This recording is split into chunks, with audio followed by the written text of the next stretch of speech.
This is Sandra Miller with an informative speech, providing an effective speech to a foreign audience.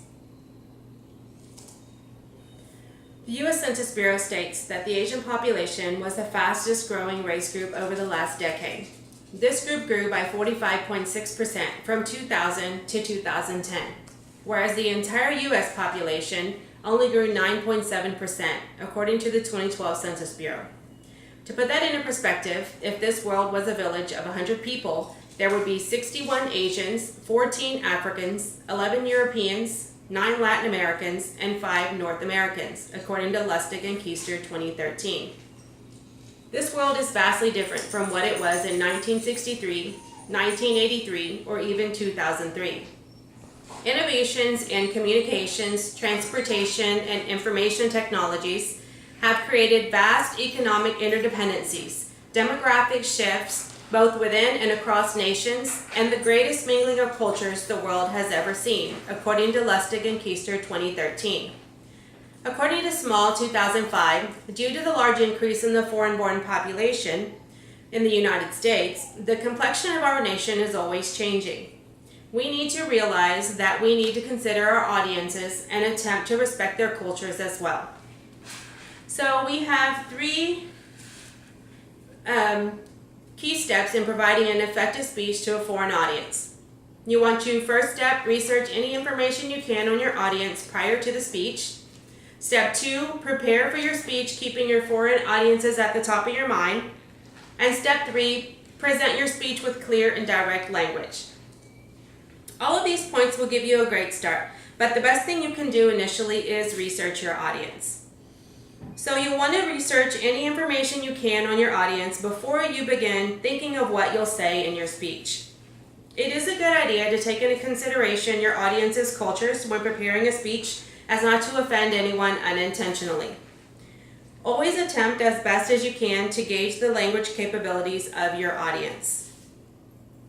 Depending on the circumstances, communication across boundaries can be delightful or vexing, but it's certainly inevitable, according to Dooley 2009. Next to research, the second most important tip to consider would have to be preparing your speech with your audience in mind. Giving a speech to an English audience can be very different from giving a speech to a foreign audience.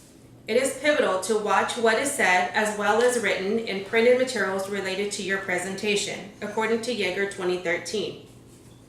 When creating titles for your speeches or descriptions for your topics, unless you are appealing to a very narrow audience, you want to try to make your issues as broad as possible, according to Yeager 2013. So yes, preparing your speech is very important, but the last tip to making an effective speech to a foreign audience is equally important, which is to present your speech clearly to them. Generally, but not always, higher education levels and higher ranks indicate broader language skills, according to Reciteris 2011. However, it's still best, while on stage in front of a foreign audience, to try and articulate as clearly as possible. Evidence suggests that grammatical competence alone does not automatically ensure a successful international audience adaptation, according to Jarvis 2011. So it's best to simply leave the technical jargon at the door. A clear presentation is just as important as the other tips I've stated, so I'll review them all now. In conclusion, I hope all these tips give you the knowledge, motivation, and skills you need to give an effective speech to a foreign audience. Remember to research any information you can on your audience prior to the speech. Second, prepare for your speech, keeping your foreign audience at the top of your mind. And third, present your speech with clear and direct language. In today's diverse society, people must learn to manage intercultural communications productively, not only to talk with their colleagues, but also to engage with their ideas and experiences on a path to better business, according to Dooley 2009. Intercultural communications is vital if you want to function well in your private and public life. It creates a strong imperative for you to learn to communicate with people whose cultural heritage makes them very different from yours. According to Lustig and Keister 2013, as John F. Kennedy so precisely put it in 1963, let us not be blind to our differences, but let us also direct our attention to our common interests and the means by which those differences can be resolved. If we cannot end now our differences, at least we can help make the world safe for cultural diversity.